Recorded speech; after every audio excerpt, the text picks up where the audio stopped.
Assalamualaikum warahmatullahi wabarakatuh. Selamat siang dan selamat datang kembali di panel diskusi kita yang keempat pada hari kedua Joint Convention Bandung 2021.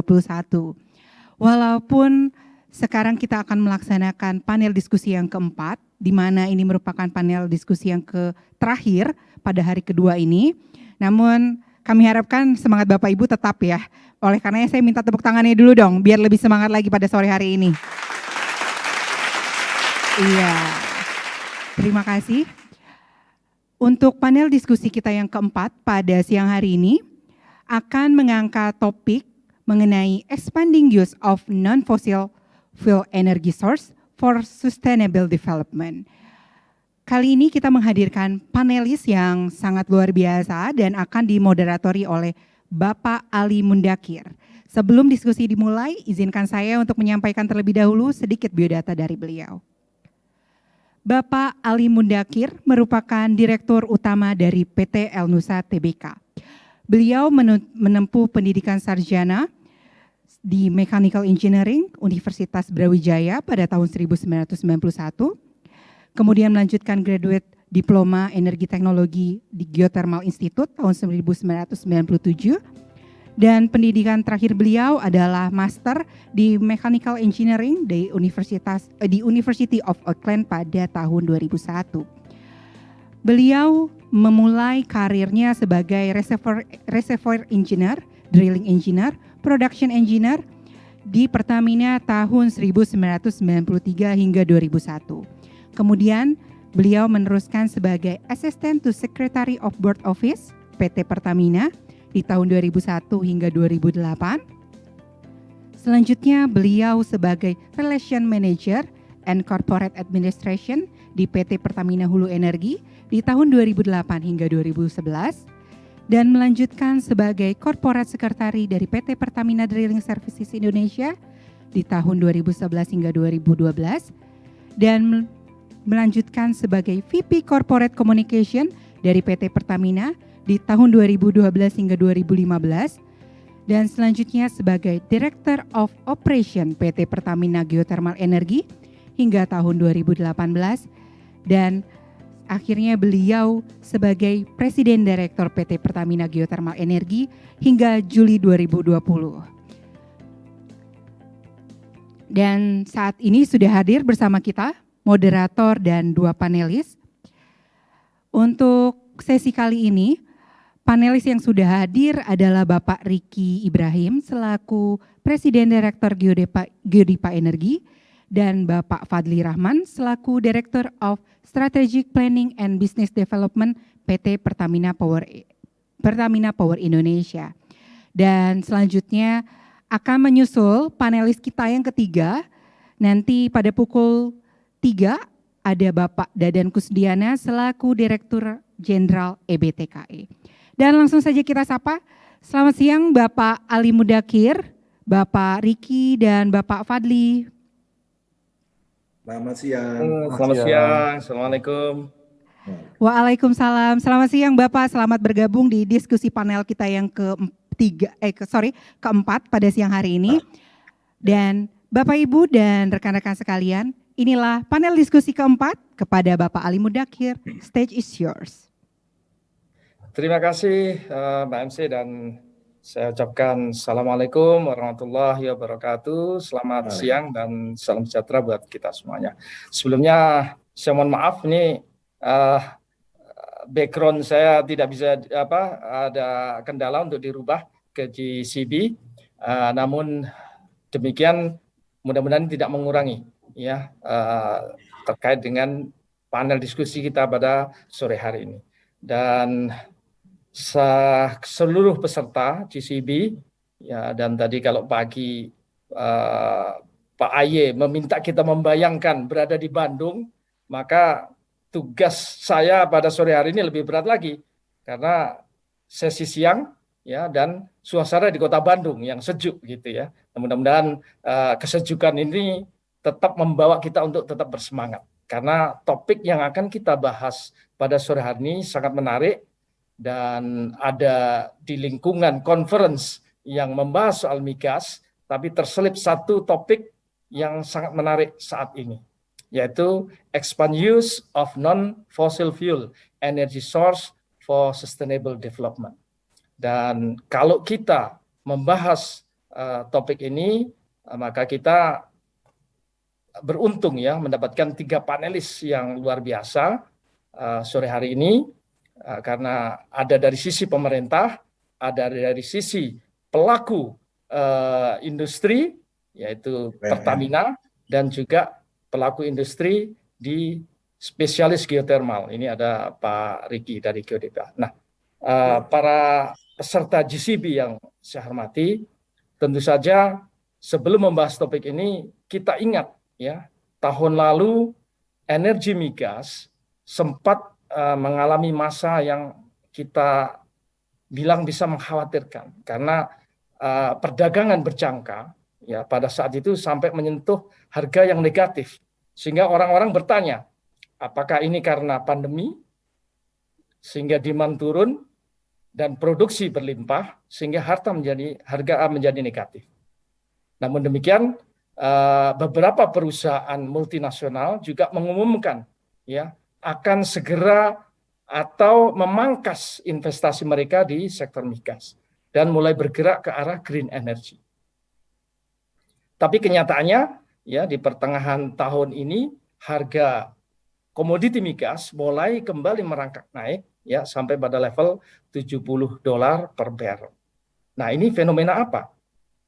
Apakah reliability dari energi renewable belum bisa menopang sepenuhnya kebutuhan energi di global, atau memang ada faktor-faktor lain? Sehingga kemudian dunia masih sangat tergantung dengan energi fosil. Nah, inilah yang mungkin nanti akan dipaparkan oleh para panelis kita. Dan pada kesempatan ini, pertama saya ingin memperkenalkan panelis kita, Pak Fadli Rahman.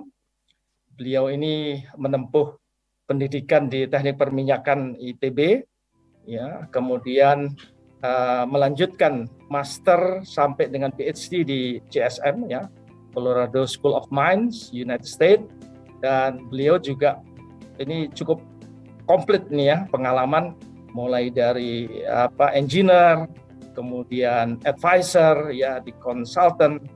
Dan sekarang yang sangat related dengan topik kita, beliau ini masih Kepala Komite Dekarbonisasi BUMN. Nah, ini tentu saja nanti akan menarik apa yang akan beliau sampaikan. Di samping jabatan beliau saat ini adalah Direktur Strategic Planning dan Business Development di PT Pertamina Power Indonesia. Dan yang berikutnya panelis adalah Pak Riki F. Ibrahim, merupakan Direktur Utama PT Geodipa Energi, dan beliau ini menempuh pendidikan ya dari S1 sampai postmaster degree juga di luar negeri ya, di Stanford dan juga di Montana. Dan pengalaman beliau juga komplit ya, pernah juga sebagai buyer ya di PLN. Kemudian malang melintang di dunia kelistrikan ini sampai akhirnya beliau sekarang menjadi Dirut PT Geodipa Energi. Nah, sambil menunggu nanti panelis yang ketiga adalah Pak Dadan, beliau adalah Dirjen BTKE. Jadi nanti kita akan melihat bagaimana sisi framing dari kebijakan pemerintah terhadap energi baru dan terbarukan ini. Ya, sambil beliau nanti hadir, ya, Pak Dadan Kustiana, ya, beliau juga orang yang cukup lama bergelut di bidang kebijakan SDM, dan pada saatnya nanti akan kita dengarkan bagaimana framing kebijakan pemerintah terhadap energi baru dan terbarukan ini. Untuk itu, tanpa berpanjang kata, kami persilakan Pak Fadli, waktu Anda 10 menit untuk bisa memaparkan bagaimana strategi Pertamina dalam mengembangkan new and renewable energy. Kami persilakan Pak Fadli. Baik, terima kasih Pak Ali. Pak Ali, apa kabar? Pak Riki, semoga sehat-sehat selalu. Apakah bisa terdengar suara saya dengan jelas, Pak? Bisa. Silakan lanjut Pak Fadli. Baik, terima kasih sekali lagi kami diberikan kesempatan untuk memaparkan pemikiran kami maupun rencana-rencana yang perusahaan kami miliki, kaitannya tentunya dengan bagaimana kita bisa sama-sama mengekspansikan penggunaan non-fossil fuel energy untuk sustainable development. Nah, tadi juga ada pemikiran atau statement dari Pak Ali yang menyampaikan bahwa ini sebenarnya fossil fuel ini tetap akan memegang peranan penting ke depannya, dan tentunya makanya saya tetap menyelipkan dekarbonisasi gitu.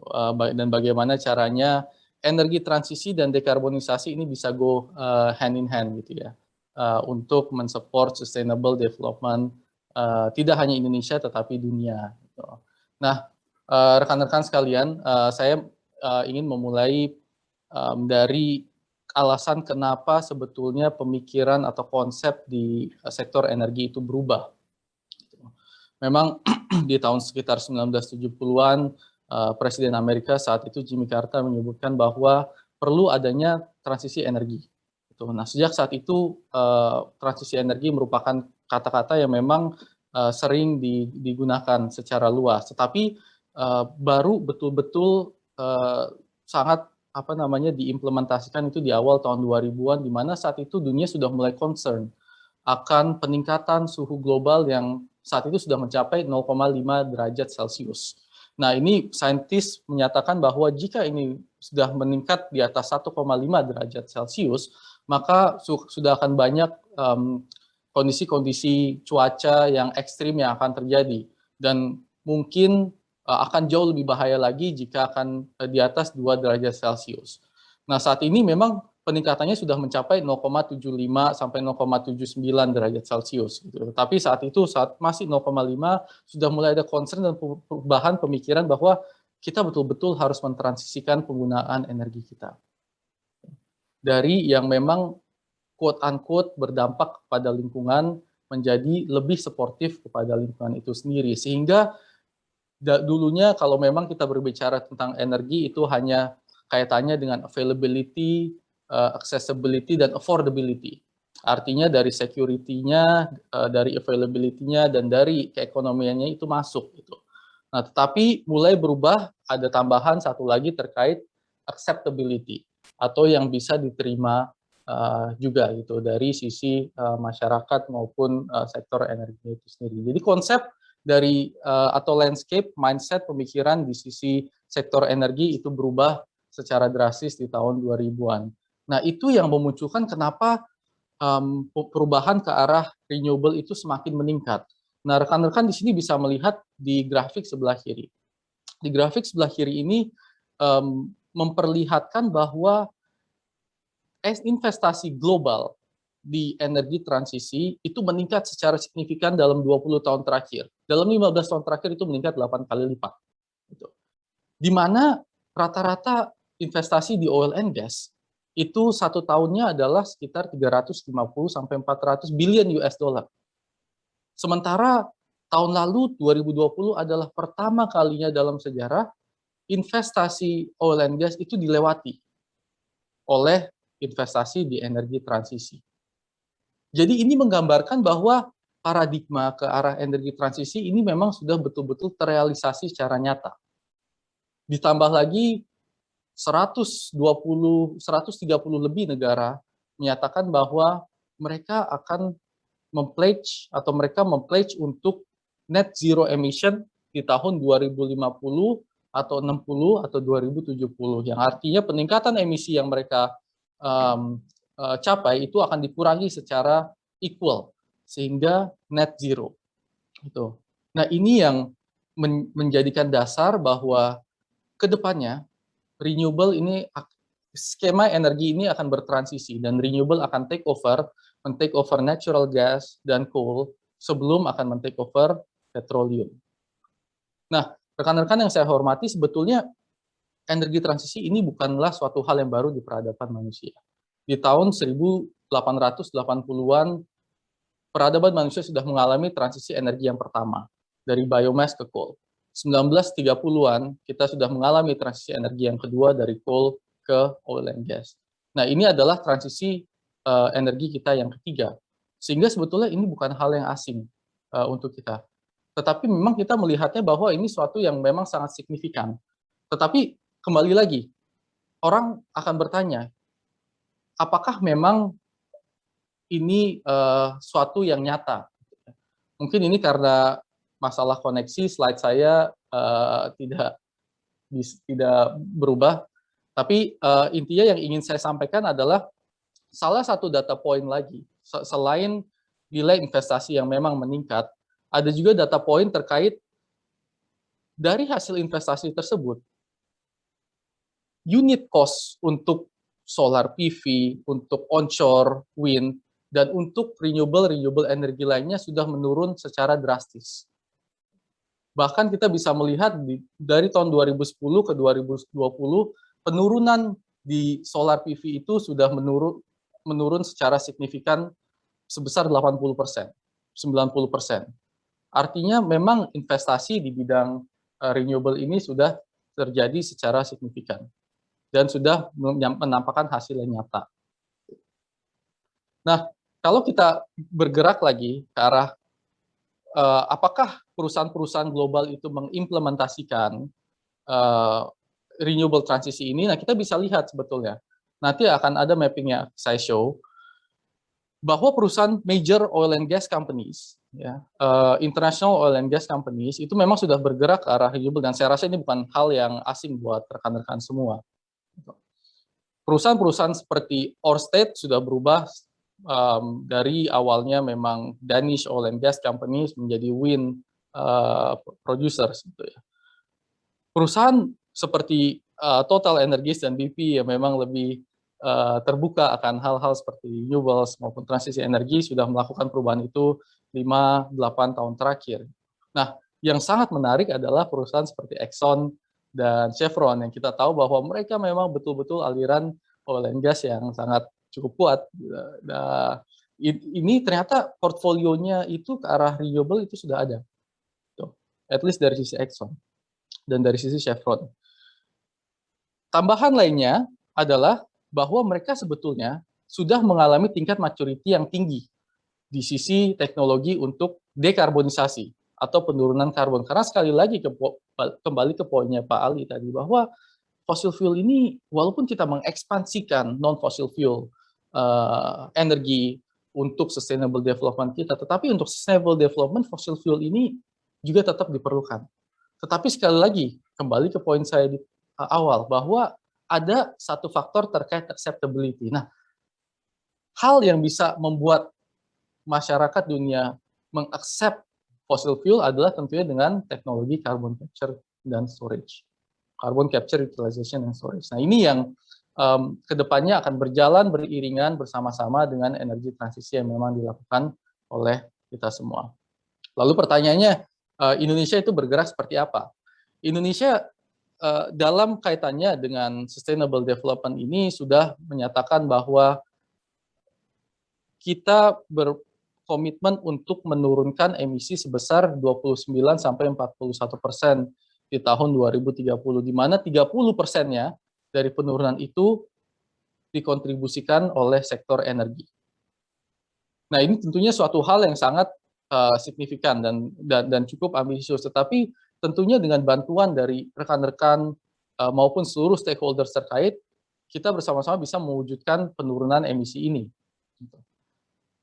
Ada beberapa program yang sudah dicanangkan oleh pemerintah juga untuk melakukan hal seperti ini, dan saya rasa ini Pak Dadan yang nanti mungkin lebih mempunyai posisi yang lebih baik dalam menjelaskan program-program pemerintah. Namun yang saya ingin tekankan di sini adalah pemerintah betul-betul serius dalam menjalankan ini, dan itu sudah terlihat dampaknya di pemain industri seperti kami juga.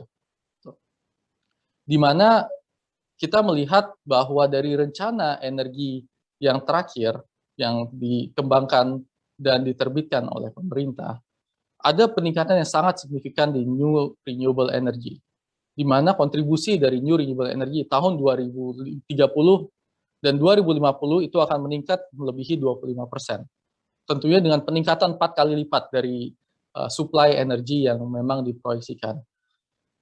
Dari sini kita bisa melihat bahwa ada 3 pilar utama dari perubahan atau transisi energi yang dicanangkan oleh pemerintah Indonesia. Satu, tentunya di bidang renewable energy expansion, di mana solar, geothermal, dan hydro akan memegang peranan yang sangat penting. Yang kedua, peningkatan penggunaan listrik dari sisi electricity stove atau kompor listrik dan juga electric vehicle. Dan yang terakhir tentunya balik lagi bahwa kita melihat fossil fuel masih memegang peranan penting ke depannya, tetapi perlu diterima oleh seluruh elemen dari masyarakat dunia. Hal-hal kaitannya dengan CCUS dan dekarbonisasi akan diterapkan. Nah, karena Pak Ali menyebutkan bahwa saya sebelumnya merupakan ketua komite dari dekarbonisasi BUMN, saya merasa berkewajiban menyampaikan bahwa Kementerian BUMN bersama-sama dengan seluruh BUMN yang ada di bawah portfolio Kementerian BUMN, terutama kaitannya dengan industri, itu mempunyai program yang sangat solid untuk menurunkan emisi dari sisi dekarbonisasi. 3 pilar utama yang dicanangkan oleh Kementerian BUMN itu mereduce end-to-end emissions dari core businesses. Yang kedua, mengembangkan adjacent businesses yang kaitannya dengan menurunkan emissions. Dan yang terakhir, mengeksplor step-out opportunities yang kaitannya juga dengan menurunkan emisi. Hal-hal kaitannya dengan co-firing, mengkonversikan pembangkit listrik tenaga diesel menjadi EBT, konversi pembangkit listrik tenaga uap menjadi EBT, akselerasi pembangunan geothermal tentunya nanti bisa bekerja sama juga dengan pemain lainnya seperti Star Energy dan Geodipa. Dan yang terakhir, hal-hal kaitannya dengan CCUS, carbon capture, wind, hydro, dan POME dari sisi biomass dan biogas itu akan dikembangkan. Kita melihat bahwa dengan adanya program-program ini, kita bisa membantu menurunkan emisi sebesar 10-20% dari apa yang memang ditargetkan pemerintah. Dan jika memang nanti ada carbon tax atau carbon cap and tax atau carbon cap and trade atau adanya carbon trading yang skema carbon trading di Indonesia, tentunya kita bisa melihat bahwa ada potensi monetisasi dari ini semua yang bisa mencapai sekitar 8-11 triliun. Nah, lalu secara spesifik di mana Pertamina bergerak? Saya rasa saya berkewajiban menyampaikan juga bahwa sebetulnya Pertamina ini sangat komitmen untuk terlibat di energi transisi maupun di pengembangan new renewable energy. Jadi semua hal kaitannya dengan mengekspansikan non-fossil fuel energy. Salah satunya tentunya di tahun ini terbentuk subholding new renewable energy yang merupakan salah satu dari 6 subholdingsnya Pertamina. Jadi memang Pertamina sangat serius dalam mengembangkan new renewable energy dan terlibat di energi transisi ini. Dan keseriusan lainnya itu bisa kita lihat di sini, di mana di tahun 2030 atau 10 tahun dari sekarang, kita mencanangkan bahwa 17% dari energi mix kita itu dikontribusikan oleh new renewable energy.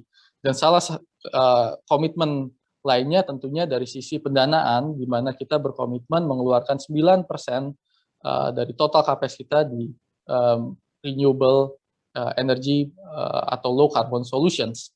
Nah, rata-rata investasi di IOC lainnya hanya sekitar 4%. Artinya Pertamina ini akan menggelontorkan 2 kali lipat dari apa yang menjadi rata-rata dari international oil company lain.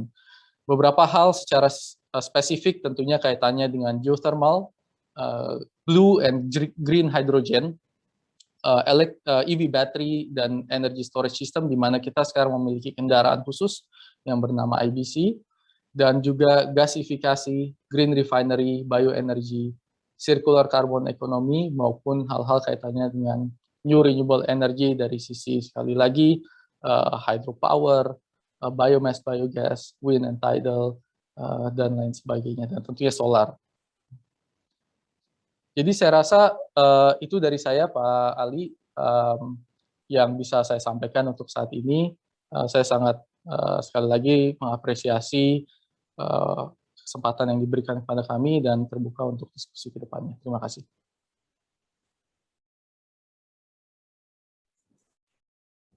kali Pak Terima Moderator. kasih Pak Fadli, luar biasa ya beberapa keyword yang bisa saya catat ini mengenai investasi di bidang new and renewable energy ini meningkat, bahwa bahkan sudah overtake ya investasi di bidang oil and gas. Dan kalau kita lihat realisasi sampai dengan tahun 2020 di Indonesia, bauran energi itu masih didominasi oleh oil and gas ya. Kalau all together oil and gas itu masih di atas 50%. Selanjutnya batu bara dan renewable energy itu baru 10% tadi ya dari datanya Pak Fadli. Nah, satu hal juga yang penting yang akan nanti dibahas oleh Pak Riki adalah unit cost ya di new and renewable energy itu sudah turun sangat signifikan di beberapa tahun terakhir ini, bahkan sampai 80%. Nah, geothermal ini bagaimana Pak Riki? Karena sekarang ini masih terkesan ya energi listrik dari geothermal ini masih lebih mahal dibandingkan dengan energi dari sumber terbarukan yang lainnya. Nah, bagaimana Pak Riki melihat hal ini dan bagaimana rencana Geodipa di dalam mendukung program pemerintah dan dekarbonisasi tadi? Silakan Pak Riki, waktu Anda 10 menit. Terima kasih Pak Moderator, Pak Dirut, Pak Ali Mudakir. Assalamualaikum warahmatullahi wabarakatuh. Dan tentu rekan-rekan tadi ada Mas Fadli juga ya. Izin saya ingin share materi saya.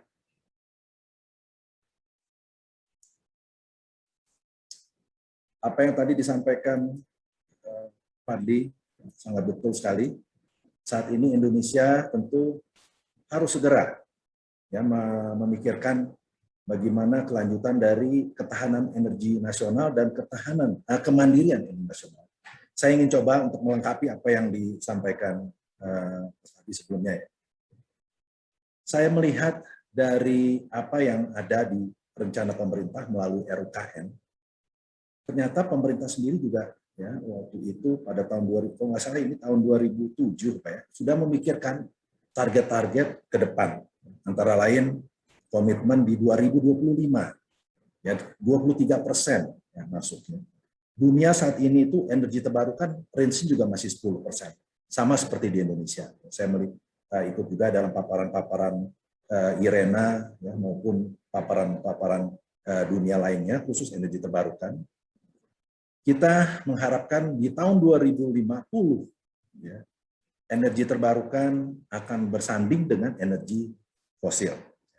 Dan energi fosil bukannya energi yang hanya selalu disebut sebagai kotor. Tidak, tapi Indonesia ini yang kaya akan energi, memanfaatkan energi fosil untuk manfaat-manfaat yang lebih lain. Artinya manfaat yang lebih tinggi, ya misalnya petrokimia, tekstil, obat-obatan, dan sebagainya. Itu bisa diturunkan oleh energi fosil.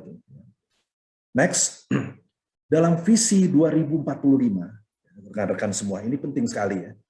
Ini juga Indonesia sudah mengantisipasi net zero emisi. Di 2045 Indonesia pun sudah menggalang namanya visi Indonesia 100 tahun. Mau apa Indonesia dalam 100 tahun itu? Tentu di paparan saya akan singkat saja bahwa natural resource competition ya nanti di tahun 2045 pasti ya energi akan semakin banyak dipergunakan, artinya semakin kecil lagi ya resource-nya. Nah, oleh karena itu juga Indonesia harus juga memikirkan energi terbarukan.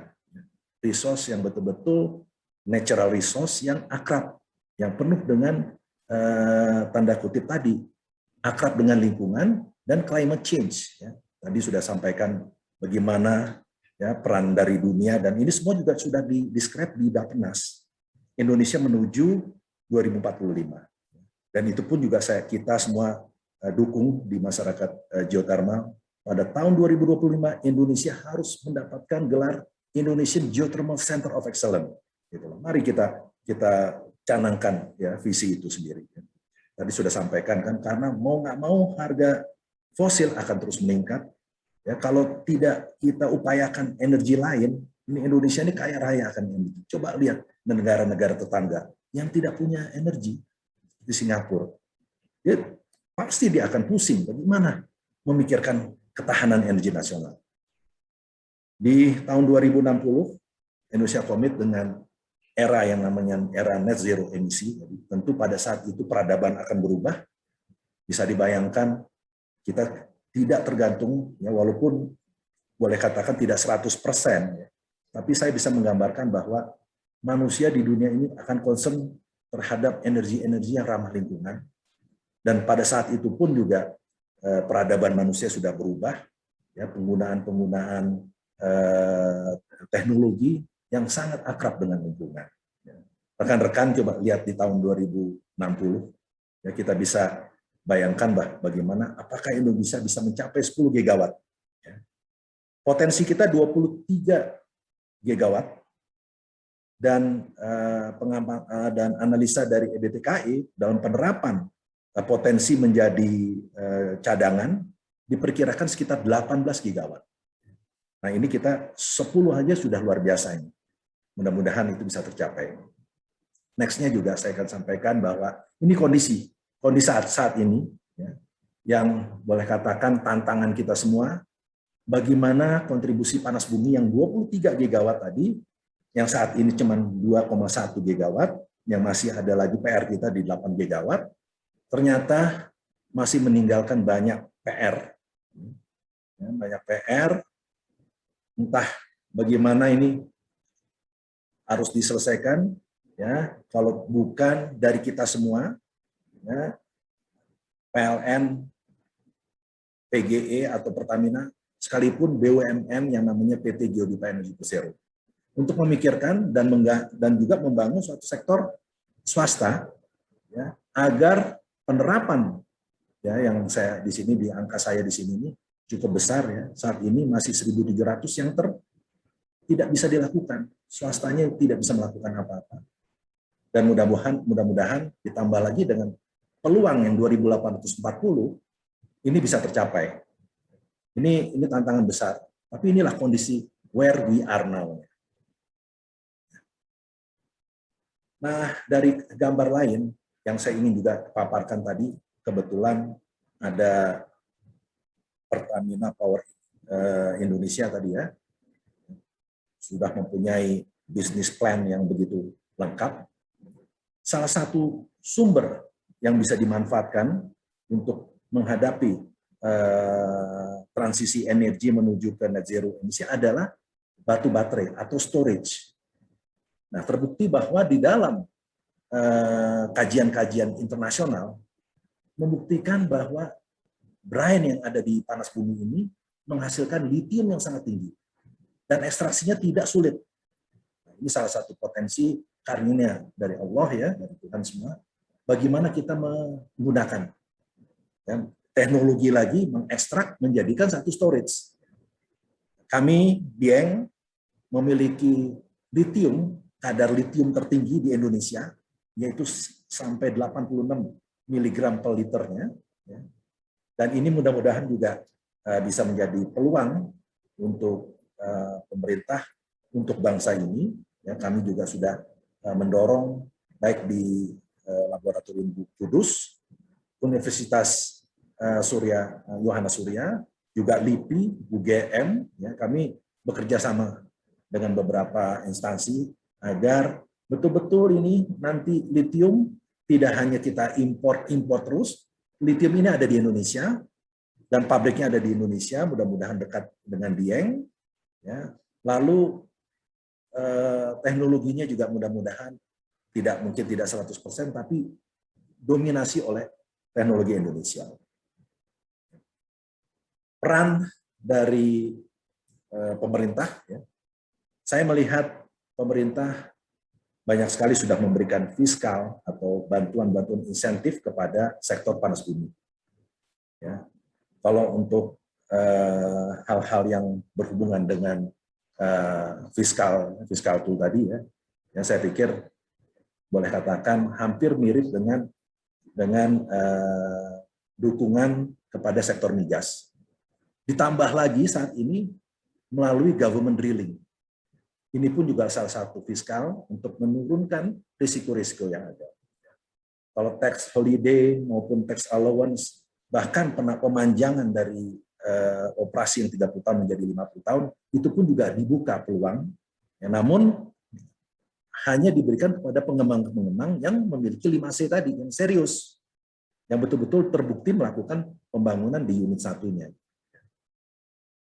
Di sisi lain, kita melihat ada beberapa bottleneck, tentu kita bertahap, kita dukung juga agar perizinan-perizinan lebih mudah, dan juga mendapatkan pembelian juga tanah juga akan memudahkan, ya, tidak terlalu ruwet. Ya.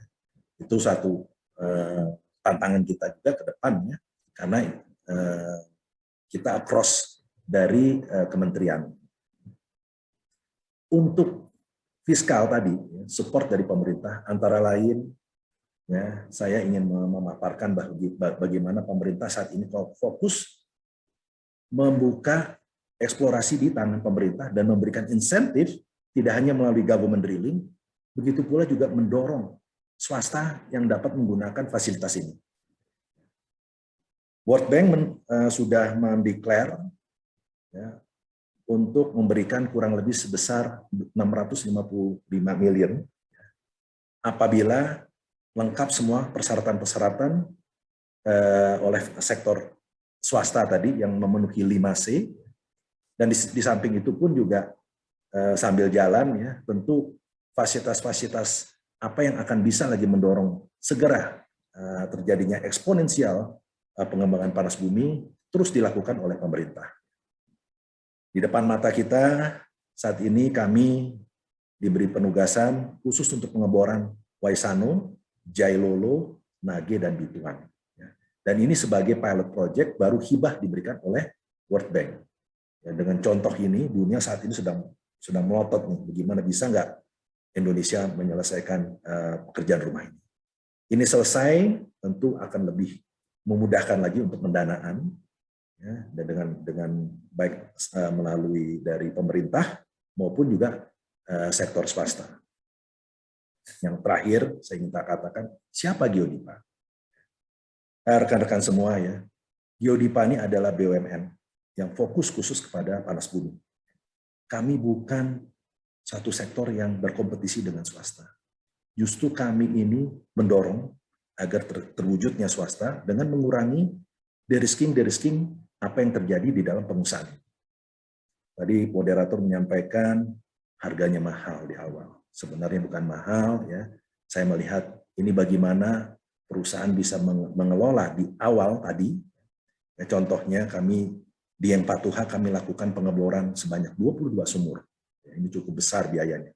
Kalau tidak ada dapat pendanaan yang murah, yang pendanaan yang friendly, ya, tapi ketat dengan norma-norma environment, sosial, dan governance, ini tidak bisa terjadi. Ya, saat ini Asian Development Bank mendukung Geodipa dalam pelaksanaan Dieng 3 Patuha, Dieng 2 Patuha 2, dan di dalam pipeline ada Dieng 3 dan Dieng 4.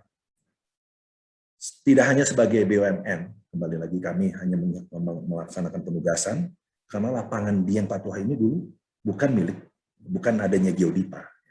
Ya, namun karena ada panjangnya histori perjalanan proses yang, ya, boleh katakan menyakitkan juga, ya, kita sampai membayar kepada OPIK pada waktu saat itu.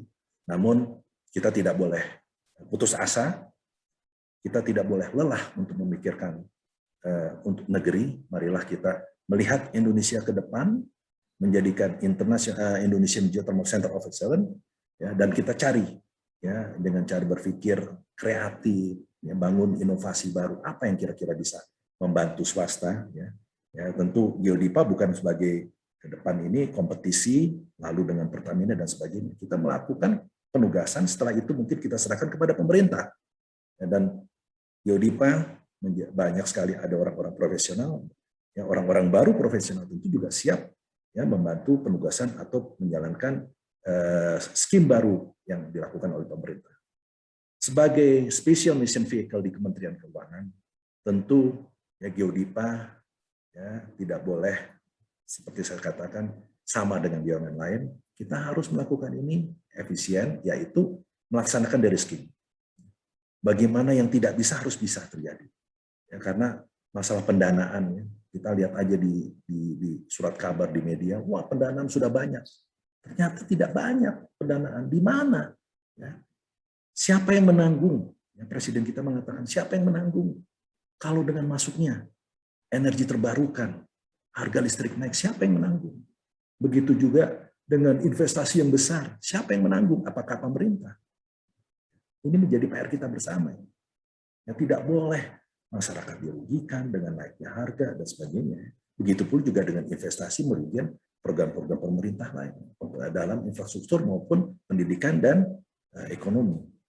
Inilah yang kami coba melalui de-risking dan sebagainya, salah satu upaya dari pemerintah ya, kami melaksanakan, mudah-mudahan bisa menjadi suatu mekanisme yang menurunkan harga ya. Kecuali itu juga melalui mekanisme lain, misalnya yang mirip dengan KPBU atau yang bisa menjembatani sebagai value gap fund tadi terhadap swasta dengan harga kemampuan dari PLN. PLN dia sudah dominasi dari batubara karena batubara tetap dia patok dengan harga yang murah. Ya. Namun ke depan ya, dengan tekanan-tekanan luar negeri tadi, tekanan dunia kan, kalau kita tidak pakai fosil, kalau tidak pakai energi terbarukan, perdagangan tidak smooth dan sebagainya. Ini dunia terus goncang terus.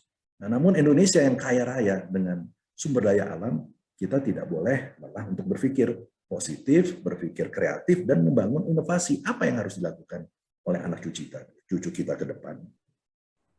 Akhir kata, saya menyampaikan bahwa sumber daya alam bukannya warisan dari nenek moyang, merupakan titipan dari nenek moyang untuk anak cucu kita.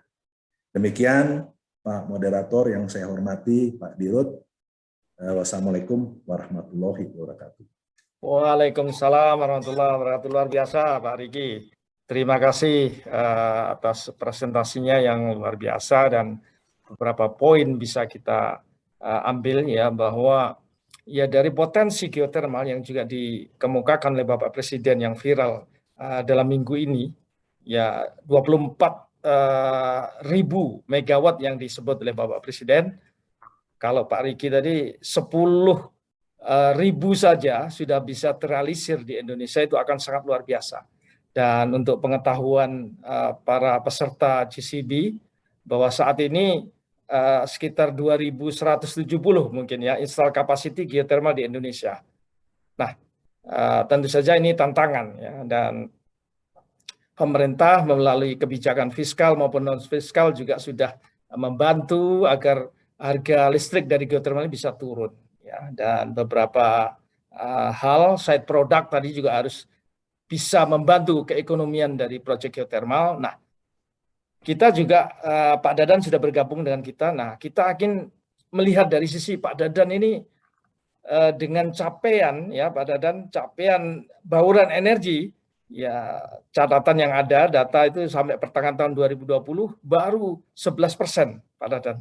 Nah, ini jenis energi terbarukan dan apa yang ingin didorong oleh pemerintah selain geothermal, mungkin rooftop dan juga energi angin, supaya target RUEN yang tadi disampaikan 23% di tahun 2030 ini bisa tercapai. Kami persilakan Pak Dadan, waktu Pak Dadan 10 menit ke depan, silakan. Baik, terima kasih Pak Ali. Bapak semua, Ibu Bapak semua, terima kasih atas undangannya. Menarik. Assalamualaikum warahmatullahi wabarakatuh. Selamat sore. Selamat pagi. Kan ini pengundangnya dari GCB ya. Jadi saya juga akan ceritanya lebih umum. Pak Riki tadi sudah sangat bagus, maksudnya dari sisi kedetilan. Saya akan bicara nasional saja dulu. Untuk hal ini di belakang memang saya ada cerita panas bumi, tapi tadi kan Pak Riki sudah. Jadi saya akan mungkin karena waktunya juga pendek, saya izin untuk sharing slide juga di sini. Jadi saya akan cerita tentang energi baru terbarukan. Kaitannya seperti apa nanti kita akan menggeser di masa transisi ini dari yang berbasis fosil ke yang berbasis renewable yang berkelanjutan. Jadi kalau dari sisi bahan nanti saya bisa sampaikan ke panitia untuk di-share. Mungkin saya tidak akan semuanya, ini saya dari sisi waktu karena terbatas. Next. Saya akan awali dulu dengan yang melanjutkan Pak Riki tadi, juga Pak Ali juga menyampaikan, Presiden berkali-kali menyampaikan komitmennya untuk mendorong bagaimana EBT ini atau energi yang hijau ini bisa secara cepat bertransisi di kita, dimanfaatkan untuk mendorong pembangunan ekonomi hijau. Ini saya ada beberapa catatan, misalkan beliau sejak di tahun ini saja ini ada Leader Summit on Climate bulan April 2021. Beliau sudah menyebutkan di situ transisi energi. Kemudian juga di pidato kenegaraan 16 Agustus yang ini menjadi basis dalam penyusunan anggaran untuk 2022. Beliau secara jelas sekali menyampaikan tentang bagaimana kita harus dan akan dan sedang menuju transformasi menuju energi terbarukan, EBT, dan akselerasi ekonomi berbasis teknologi hijau. Kemudian yang terakhir yang di COP26, kebetulan saya juga hadir di sana, mendengar langsung speech Presiden di sana bahwa di situ disebutkan juga bahwa renewable, biofuel, kemudian kendaraan listrik, termasuk proyek-proyek utama kita yang sedang sekarang berjalan gitu. Ada beberapa hal yang di dalam perencanaan kami dari sisi kebijakan di Kementerian SDM supaya transformasi ini berjalan dengan smooth, dengan baik ya. Ekonomi yang tetap harus tumbuh, masyarakat harus tetap dilindungi dari sisi mendapatkan energi baik dalam bentuk listrik maupun dalam bentuk BBM dengan harga yang wajar, terbeli oleh masyarakat dan ketersediaannya juga cukup. Kami ada beberapa prinsip untuk bagaimana mencapai net zero emission ke depan. Yang pertama tentunya peningkatan pemanfaatan energi baru terbarukan, dan itu yang akan menjadi fokus saya di kesempatan ini. Kemudian juga secara bertahap melakukan pengurangan porsi dari energi fosil. Mungkin dalam jumlahnya kita tidak akan berkurang terlalu banyak misalkan untuk BBM, tapi porsinya ini akan semakin berkurang, secara persentasenya nanti akan berkurang di dalam energy mix. Ada beberapa kebijakan yang sekarang sudah terbit, misalkan untuk pajak karbon atau perdagangan karbon. Ini juga sedang disiapkan aturan-aturan turunannya ya dari Perpres dan juga dari undang-undang yang baru terbit di bulan lalu. Kemudian juga mendorong co-firing PLTU. Jadi ini bukan tujuannya untuk memperpanjang PLTU dari sisi ini, tapi lebih banyak ke arah bagaimana kita mempercepat masuknya EBT. Kita memahami bahwa sekarang PLN sedang dalam kondisi excess supply. Tahun lalu kita turun 10% dari sisi penggunaan energi dibandingkan dengan tahun 2020, sehingga kita harus mencari cara yang smart bagaimana kita tetap meningkatkan porsi EBT, tapi di saat yang sama memang kebutuhan listrik kita secara khusus ini sudah berlebih. Nah, co-firing menjadi salah satu cara untuk hal tersebut, di samping tentunya berkomitmen untuk melakukan retirement dari PLTU ini. Kemudian ketiga, yang keempat adalah melakukan elektrifikasi. Kita belum punya sekarang substitusi untuk BBM, misalnya secara khusus untuk bensin. Memang sekarang ada beberapa inisiatif yang diarahkan oleh Pak Menteri SDM, misalkan untuk bensin yang berbasis sawit. Pasti ini akan memerlukan beberapa waktu ke depan untuk komersialisasi. Yang didorong yang cepat adalah bagaimana kita melakukan elektrifikasi di sektor transportasi, kemudian di sektor rumah tangga, dan di sektor industri. Jadi kalau kita bisa menjamin bahwa energi listriknya bersih, dan kita substitusi dari energi dari bahan bakar menjadi penggunaan listrik, saya kira ini salah satu cara percepatan dari untuk mencapai net zero emission. Nomor 5, tentunya ini kaitannya dengan teknologi. Ini menjadi salah satu alternatif juga dipertimbangkan pemanfaatan CCS. CCS secara komersial pertama itu akan kita lakukan untuk proyek DME. Jadi pengolahan batu bara menjadi DME, substitusi untuk LPG, tapi tetap memperhatikan prinsip-prinsip yang menjadi tema juga di sini adalah pembangunan yang berkelanjutan. Kemudian kalau lihat dari sisi resources di dalam negeri, next. Alhamdulillah Indonesia itu punya apapun dari sisi energi terbarukan. Tadi Pak Ali juga menyampaikan dari sisi panas bumi, kita itu punya semuanya. Ya kan energi terbarukan itu ada 6, ada surya, hidro, bioenergi, bayu, panas bumi, dan laut. Ya. Dan kita punya semuanya. Angkanya dari tahun ke tahun ini memang dinamis dan mostly ini angkanya nambah karena kami melakukan survei tambahan. Sama halnya dengan di migas, dilakukan eksplorasi misalnya untuk panas bumi, dilakukan survei untuk yang lain. Hidro naik, bioenergi juga naik, bayu naiknya cukup cepat, dan solar juga. Memang panas bumi ini stagnan karena saya memahaminya barangkali datanya sudah established ya dari dulu ya. Kita banyak melakukan kegiatan-kegiatan survei, eksplorasi sekarang untuk sisi panas bumi. Untuk laut baru dalam kaitan survei ke lapangan, melihat potensi.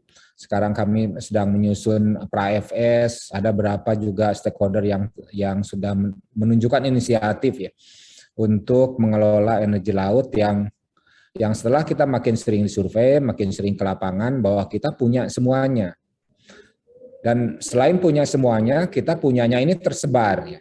Tersebar di seluruh wilayah Indonesia. Jadi kalau melihat panas bumi kan pasti Pak Riki, Pak Ali lebih paham untuk hal tersebut. Tapi kalau kita lihat bayu yang memang proyeknya baru ada 2 per sekarang kita menemukan potensi-potensi baru ada di wilayah Aceh, ada di sepanjang pantai selatan dari Kalimantan. Kalau pantai selatan Jawa memang sudah kita ketahui sejak awal. Dan kita menemukan juga potensi yang sangat besar di wilayah Papua, di sekitar Merauke. Laut juga demikian. Jadi dari sisi potensi, insya Allah kita cukup untuk memenuhi kebutuhan ke depan. Dan sekarang angkanya baru 11, targetnya memang 23 di 2025, next. Dan berdasarkan perencanaan secara khusus untuk yang listrik, ya. Jadi RUU PTL yang sekarang terbit untuk sampai 2030 ke depan, memang salah satunya adalah mengunci bagaimana 23% ini bisa tercapai. Sehingga dalam penyusunannya cukup lama atau sangat lama ya, hampir setahun dari Desember sampai kemarin diterbitkan, tapi alhamdulillah ini bisa porsinya sekarang untuk EBT lebih besar, termasuk untuk panas bumi. Panas bumi ini angkanya sekitar 3.300 megawatt ya dalam 10 tahun. Saya waktu berkunjung ke Pak Ali waktu di Kamojang bercerita bahwa di sana sudah ada pembangkit dari tahun 82, 39 tahun yang lalu. Dan sekarang kita punya panas bumi 2.185 megawatt ya. Itu selama 40 tahun. Nah, kita dalam RUPT sekarang selama 10 tahun ke depan kita harus nambah 3,3 gigawatt. Susah atau gampang, saya kira ini sangat relatif jawabnya, tapi secara angka, by empiris, 40 tahun kita dapat 2,1 giga, dan sekarang 10 tahun kita harus menyediakan 3,3 giga. Pasti effortnya akan lebih besar, pasti investasinya akan lebih besar, dan saya yakin ini juga pasti akan memberikan manfaat tidak hanya ke pusat, ke daerah, ke sisi perekonomian yang semakin baik ya di situ. Ini adalah rencana ke depan dalam 10 tahun yang termasuk dalam RUU PTL. Dan kami di kementerian, on top dari sini masih ada yang lain. Misalkan tadi yang disampaikan misalnya yang terkait dengan PLTS atap. Ya. Ini on top dari sini. Kami dorong juga misalkan pemanfaatan EBT untuk menyediakan listrik yang skala mikro lah di masyarakat. Memakai PLTS misalkan untuk PJU, memakai PLTS untuk wilayah-wilayah masyarakat-masyarakat yang dengan per sekarang itu kita tidak bisa tahu kapan PLN akan masuk ke sana karena sangat remote, konsumsinya kecil, jadi kita pasang PLTS di sana sehingga masyarakat bisa menikmati listrik ya di situ. Jadi ini target ke depan. Hidro memang masih yang terbesar secara volume ya. Jadi 10 gigawatt kalau untuk hidro selama 10 tahun ke depan. Dan angka yang cukup besar dari sisi kenaikan sebetulnya berada di Surya. Jadi kalau ditanya prioritasnya seperti apa, tadi Pak Ali secara tidak langsung bertanya itu, ya kami ada 3, ada hidro, ada panas bumi, dan ada surya. Gitu. Tiga-tiganya tentunya mempunyai karakteristik masing-masing, ya. Punya tantangan masing-masing di sini, punya keilmuannya juga masing-masing juga barangkali, ya. Mungkin di forum ini akan lebih tepat untuk membicarakan yang geotermal, karena memang berasal dari unsur-unsur kemigasan geologis misalkan yang banyak berperan di sini. Tapi sebagai pendorong ke depan secara cepat, kami ingin menambahkan untuk yang PLTS, ya. Secara keekonomiannya juga ini bagus, ya. Sekarang bisa head to head, kalau menurut saya kalau dari angka yang kita dapat sekarang, ya kita head to head dengan PLTU pun sudah bisa. Tapi kan nanti di challenge, ya kan listriknya hanya siang. Tapi menurut saya siang juga sama, head to head kan sudah bisa, ya. Jadi beberapa hal tantangan presiden yang kemarin waktu pembukaan Indonesia EBTK Connect, ini beberapa sudah bisa dijawab di situ. Tinggal nanti mencari cara untuk yang panas bumi, cari cara misalkan untuk yang angin. Kan ini dalam beberapa hal ini masih lebih tinggi, ya, di beberapa tempat. Gitu. Kan ini beberapa kan saya spesifik. Kalau kita bandingkan misalnya PLTS dengan baterai, ditempatkan di wilayah Maluku, di pulau-pulau, saya kira sekarang pun kita udah bisa langsung sampaikan bahwa ini lebih ekonomis dibandingkan dengan pembangkit diesel. Ya. Pembangkit diesel yang angkanya 24 sen. Nah, kalau dengan PLTS dan baterai dengan kualitas listrik yang sama nanti angkanya bisa di bawah 20 sen. Next. Saya akan lewat bagian-bagian yang agak panjangnya, tapi ini kira-kira gambaran pemerintah untuk menuju net zero emission ke depan, ya, untuk periode 40 tahun ke depan, dan ini sudah disampaikan oleh Presiden, disampaikan oleh Menteri juga di dalam forum-forum internasional bahwa kita komit untuk net zero emission di 2060 atau dipercepat. Banyak di sini nanti program kebijakan yang diperlukan, termasuk juga hal-hal yang per sekarang sebetulnya kita tidak punya pengalaman. Misalkan untuk pemanfaatan energi nuklir, kan kita juga belum punya pengalaman untuk hal tersebut. Bagaimana mencari cara untuk mendorong supaya kendaraan listrik ini mendapat sambutan yang gegap gempita lah dari masyarakat, dan kita kan belum melihat untuk hal tersebut. Nah, kita mencari cara mendorong misalkan PLN, juga mengundang pihak yang lain untuk melakukan pembangunan fasilitas infrastrukturnya, charging misalkan di situ. Ini harus dilakukan lebih awal barangkali sehingga masyarakat bisa mempunyai ketertarikan. SDM juga mendorong untuk kendaraan listrik, khususnya motor listrik, ya. Kita melakukan modifikasi, karena di kita ini kan ada 130 juta motor. Nah, kalau kita bisa juga men-tap untuk yang existing, ini juga bisa menjadi percepatan, mengurangi konsumsi BBM, juga mengurangi emisi gas rumah kaca. Next. Kira ini bentuk yang lain dari yang tadi, yang 2060 untuk sisi listrik, ya. Ini angka-angka yang kami generate dari program, jadi kami pakai model untuk hal ini, kita masukkan pertumbuhan ekonomi, kita masukkan teknologi, macam-macam dari sini. Untuk orang-orang modeling pasti sangat paham untuk hal ini. Ini 2060, kira-kira kita itu akan butuh sekitar 600 gigawatt untuk listrik, ya. Untuk listrik saja, dan ini udah kombinasikan nih. Kalau nanti ditanya, PLTS-nya kok demikian besar, apakah nanti tidak mengganggu? Nah, kita sudah masukkan di sini juga baterai energy storage system, kita masukkan di sini misalkan untuk hidrogen yang nanti akan diproduksi dari PLTS. Ya. Ini kombinasinya seperti itu dengan melihat dari potensi yang ada di kita. Terakhir yang ingin saya share di sini adalah kaitannya dengan emisi. Next. Dari yang beberapa model yang tadi, baik itu listrik maupun energi dalam bentuk net zero emission target, nah, kita akan mempotret sebetulnya kita bisa nggak mencapai dekarbonisasi di 2060. perangka-angka yang tadi saya sampaikan, bahwa di ujungnya kita itu masih mempunyai emisi 400 juta ton. Dari mana sebetulnya datangnya emisi? Kami di sini sudah memastikan bahwa kalau yang listrik ini emisinya sudah nol. Itu kalau dilihat di sini yang biru pembangkit ya. Pembangkit di 2059-2060 kita akan zero ya dari sisi emisinya. Tapi per sekarang KSDM belum terlalu memahami untuk pemanfaatan energi di sektor transportasi dan di sektor industri khususnya. Ya, jadi di dua hal ini, di dua sektor industri dan transportasi ini masih memerlukan komunikasi, koordinasi, perencanaan yang lebih detail. Yang tahu industri akan kemana pasti kan bukan Kementerian SDM. Yang tahu nanti bagaimana transportasi itu didesain, dikembangkan ke depan juga barangkali bukan dari kami. Ya, tapi SDM kan sektor yang bertanggung jawab untuk sisi penyediaan energinya, tapi kita belum terlalu tahu energinya yang dibutuhkannya apa yang dibutuhkannya energi listrik atau energi atau dalam bentuk panas atau dalam bentuk apa. Ini yang kami masih terus berkoordinasi. Per sekarang juga kita lagi rapat di Borobudur untuk memastikan hal ini bisa terjadi.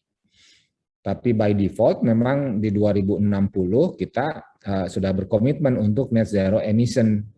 Nah 400 ini either nanti kita turunkan di sektor ESDM, di penghasil energi, atau nanti diturunkan di pemanfaatannya. Gitu. Jadi kita masih bekerja terus, ini angkanya dinamis, dan ini bukan angka final, ya.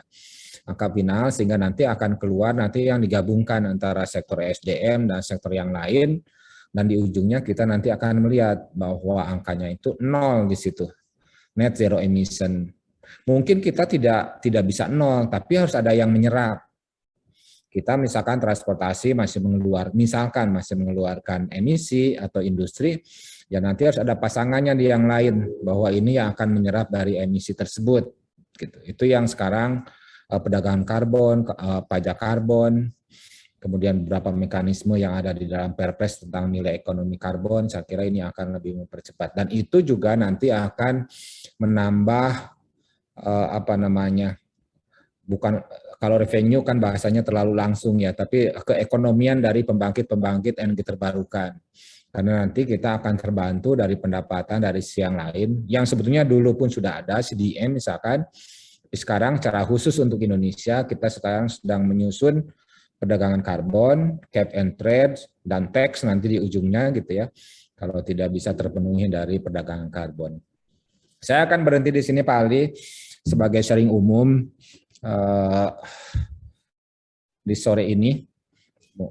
Jadi saya tidak bisa menyelesaikan semua, waktunya sudah habis. Oke. Terima kasih Pak Ali. Assalamualaikum warahmatullahi wabarakatuh. Ini ada Pak. Waalaikumsalam warahmatullahi wabarakatuh. Luar biasa Pak Dadan. Terima kasih atas uraiannya. Dan beberapa pertanyaan yang masuk sudah langsung terjawab oleh Pak Dadan tadi ya. Jadi ada pertanyaan dari Pak Abdul Muthalib. Nanti satu lagi ada pertanyaan yang ingin saya elaborate. Tapi ada satu hal yang menarik yang disampaikan oleh Pak Dadan terkait dengan carbon tax tadi ya. Nah, mengenai pajak karbon ini, bagaimana Pak Fadli dan juga Pak Riki ya sebagai pemain di industri new and renewable energy ini menyikapi terkait dengan rencana carbon tax tadi. Ini satu hal yang cukup menarik dan akan menjadi bahasan di tahun-tahun mendatang ini. Silakan Pak Fadli dulu. Baik, terima kasih Pak Ali. Jadi memang mohon izin Pak Dadan, Pak Riki, kita memang sangat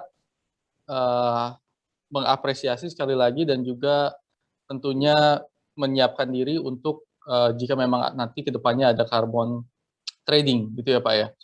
Karena memang menurut kita melakukan banyak inisiatif yang either menurunkan karbon atau meng-avoid karbon Pak Ali selama ini, dan memang itu belum bisa termonetisasi gitu. Itu satu hal ya Pak ya. Jadi bisa memonetisasi apa yang kita lakukan dan tentunya akhirnya bisa menginsentif hal-hal yang akan kita lakukan kaitannya dengan sustainable development ini atau mengekspansikan non-fossil fuel energy sources ini, Pak.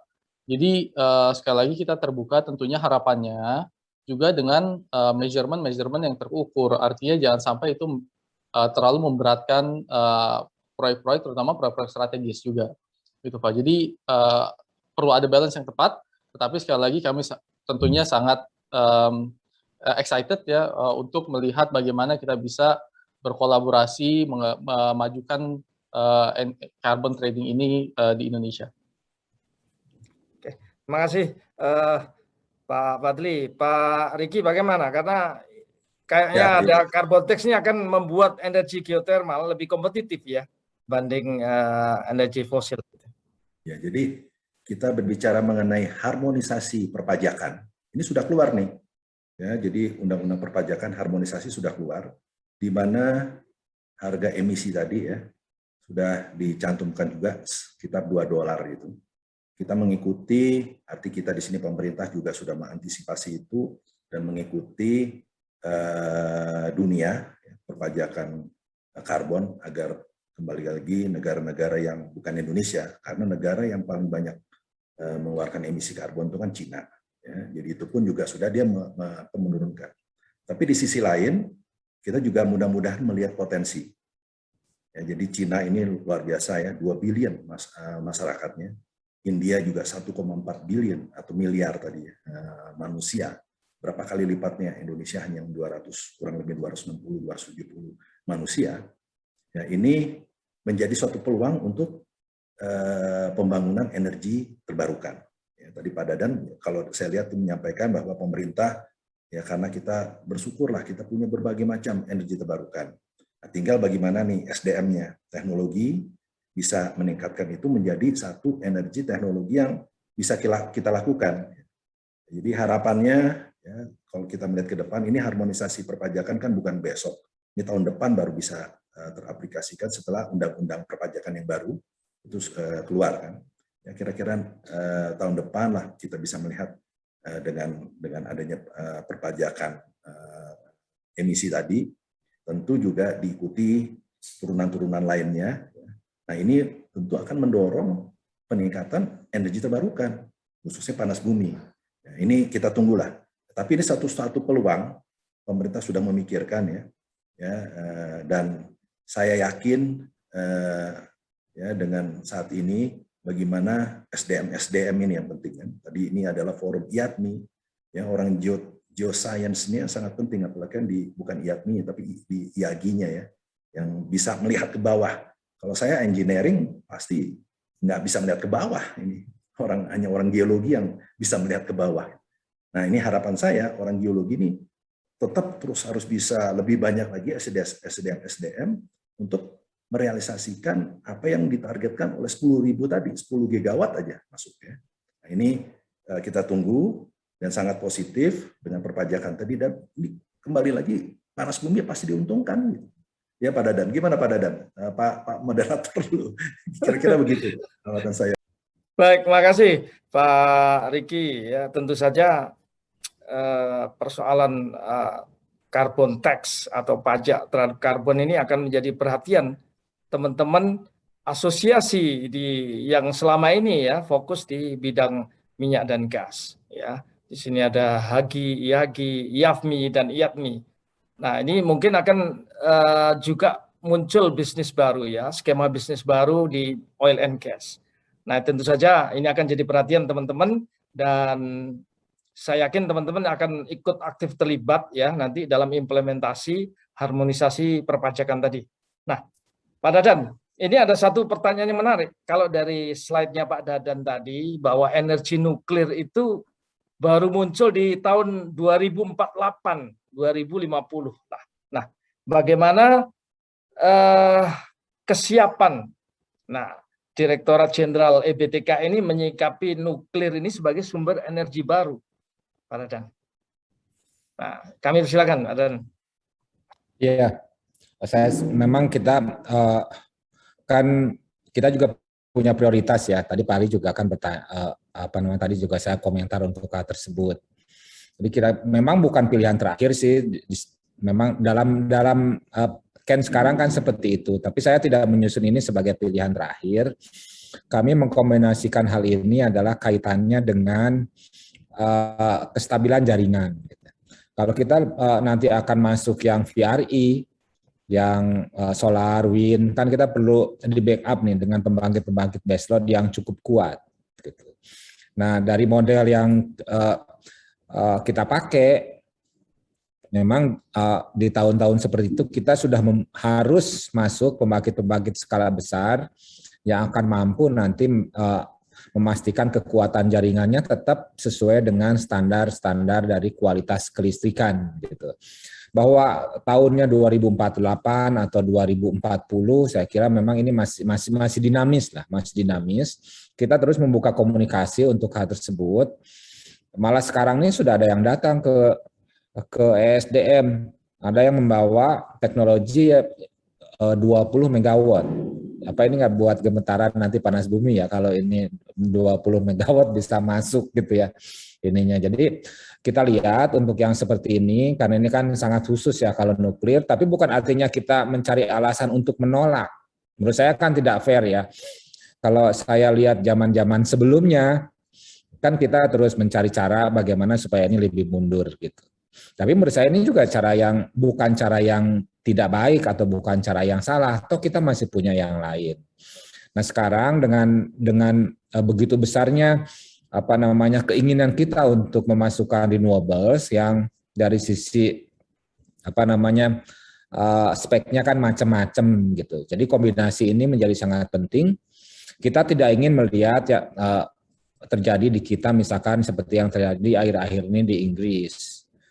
2-3 tahun yang lalu kan kejadian juga di Taiwan. Mereka kan nge-push solar terlalu tinggi. Ternyata kan gridnya tidak kuat. Di Inggris juga sama seperti itu. Dan kita alhamdulillah kita ini kan punya semuanya. Kalau di Inggris barangkali mereka tidak pernah berpikir panas buminya akan masuk, kan tidak ada gitu. Nah di kita kan semuanya ada gitu ya. Semuanya pasti akan akan diminta kontribusinya karena masing-masing punya kelebihan as well as juga kekurangannya di situ ya. Tapi justru itulah saya kira menariknya ini untuk dikembangkan, apalagi teknologi kan berjalan terus gitu. Apalagi sekarang ada pajak karbon gitu ya. Saya memahami yang tadi yang Pak Fadli yang terkait pajak karbon, gimana ya nanti yang dari sektor fosil gitu. Nah, kita menyusunnya juga kan namanya nanti adalah cap and trade and tax. Jadi kira-kira urutannya itu begitu tuh. Kita cap dulu dipasang. Jadi nggak usah ini dulu Mas Fadli bahwa yang dari fosil. Jadi kita akan ada cap dulu. Kita misalkan kalau batu bara itu 1 kWh hanya keluarnya 1,085 kg CO2 per kWh. Nah, ngitungnya kita tidak akan 1,085 langsung. Kita ngitungnya sebetulnya seberapa siap sih Indonesia itu. Oke, kalau gitu pakai angka dulu 1. Berarti yang harus dibayarnya itu 0,085. Masih kecil. Nanti tahun depan kita janjian lagi, kita turunin yuk. Nah, terus aja gitu. Sehingga pada saatnya ini di 2000 sekian gitu ya. Tadi kan kita punya target 2060 sampai semua selesai gitu ya. Semuanya selesai. Upayanya itu harus di-sharing memang ke semua sisi ya. Ke semua sisi sambil kita memastikan bahwa masyarakat termasuk kita kan juga bisa terus kontribusi untuk menumbuhkan perekonomian. Oke, terima kasih Pak Dadan. Nah, ini kembali ke Pak Fadli ini. Tadi kan sempat menyinggung investasi ya di bidang new and renewable energy. Nah, karena investasi ini yang akan berkontribusi di dalam menurunkan production cost yang dihasilkan. Nah, sejauh mana komitmen Pertamina melalui PT Pertamina Power Indonesia yang menjadi subholding new and renewable energy ini dalam investasi di bidang new and renewable energy ini, Pak Fadli? Ya, terima kasih Pak Ali. Jadi mungkin seperti yang tadi saya sampaikan, bahwa memang dari total investasi Pertamina dalam tahun 2020 sampai 2024 itu 9% itu sudah dialokasikan untuk new renewable energy. Nah, kedepannya juga sebetulnya yang subholding new renewable energy ini sudah targetkan dan sudah alokasikan itu sebesar 10 billion Pak sampai tahun 2030 gitu ya. Jadi memang kombinasinya itu sejalan dengan yang Pertamina sudah canangkan di RJPP-nya kita. Pertanyaannya adalah di bidang apa aja sih dalam kaitannya dengan energi transisi ini dan new renewable energy ini. Tentunya yang pertama akan banyak digelontorkan untuk low carbon solutions, Pak. Jadi kan kalau kita sekarang memang benar-benar carbon producing companies, tentunya ke arah yang non carbon producing itu harus ada gap-nya, Pak. Gap-nya itu adalah inisiatif-inisiatif atau program-program kaitannya dengan low carbon solutions. Nah, ini beberapa hal terkait dengan gas to power, carbon capture utilization and storage, maupun juga natural climate solutions, Pak, dan energi efisiensi. Di sini kita menginvestasikan sebanyak atau alokasi sekarang sebanyak sekitar 4 billion sendiri. Yang kedua, di sisi new renewable energy, itu ada geothermal, ada solar, ada hydro, wind and tidal, dan tentunya biomass, biogas, dan waste to power. Kebanyakan kita akan tentunya menggelontorkan sekitar 6 billion di sini, Pak, dan mainly 50% ini didominasi di geothermal dan solar, ya, investasi-investasi yang kita alokasikan untuk new and renewable energy ini. Jadi tadi balik lagi low carbon solutions, dan sekarang ada geothermal dan hydro. Yang lainnya kaitannya dengan future businesses, Pak. Future businesses itu ada beberapa pilar utama seperti EV dan battery tentunya, Pak, untuk bisnis-bisnis masa depannya Pertamina, hydrogen, dan juga green industrial complex. Nah, ini beberapa potensi target investasi yang Pertamina akan lakukan dalam 5-6 tahun ke depan ini. Terima kasih Pak Fadli. Nah, sekarang balik ke Pak Riki lagi nih. Pak Riki, kalau 2 minggu lalu kan kita menyimak berita ya bahwa Geodipa sudah melakukan pemboran juga untuk pengembangan ya pembangkit baru di Patuha dan juga Mengendieng nanti ya. Nah, menjawab tantangan Pak Dadan tadi di grafik beliau kan bahwa 20 tahun ke depan itu kapasitas geothermal yang terpasang di Indonesia mungkin double dari yang sekarang. Nah, sejauh mana Geodipa ini agresif di dalam menambah install capacity? Silakan Pak Riki. Ya Pak Ali ya. Jadi betul sekali ya. Hari ini juga saya baru saja melakukan doa bersama untuk tajak sumur di Dieng. Yang total Dieng sama Patuha menjadi 22 sumur. Ini merupakan jadi drilling campaigns. Ini adalah strategi pengembangan panas bumi. Pengembangan panas bumi itu tidak boleh ngebornya sedikit-sedikit. Harus masif untuk menurunkan harga drilling, ya, dan juga untuk satu itu harga drilling, dan juga kedua ya, karena harga drilling sama power plant itu yang terbesar dalam pembangunan panas bumi. Ini harus turun. Terusnya, dan kedua juga kita juga merencanakan untuk next-nya atau dikatakan saya katakan tadi adalah Dieng 3 maupun Patuha 3. Nah, kembali mengenai apa yang disampaikan ya, bahwa kesiapan Geodipa ini kita punya Dieng sama Patuha itu PPA sampai 8, ya, maksimum 400. Ini sisa yang masa lalu. Kita harus berpikir positif, gimana ini cari breakthrough, cari terobosan, inovasi-inovasi, agar 400 ini dikembangkan. Tentu tidak menggunakan seluruhnya uang PMN.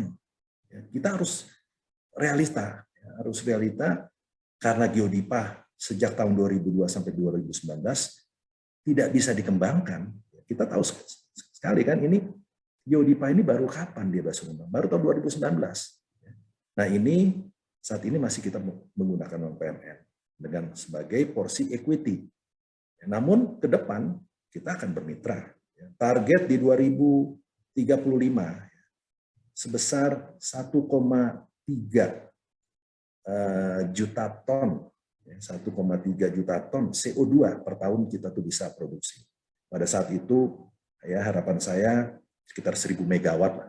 Dari Dieng, Patuha, Chandra di Muka, terus lagi Umbul Telomoyo, terus Arjuna Wilerang. Nah ini terbuka saat ini pemikiran-pemikiran apa yang terbaik dan tercepat. Ya, saat ini kita tahu sendiri bahwa Indonesia sudah memiliki program PSP dan GUDP. Ya, bagaimana ini sebagai model? Ya, mudah-mudahan nanti ke depan PGE juga bisa mengambil itu. Bahkan swasta-swasta juga sudah mengambil GRAM ya, dalam pengembangan eksplorasi bisa dipercepat.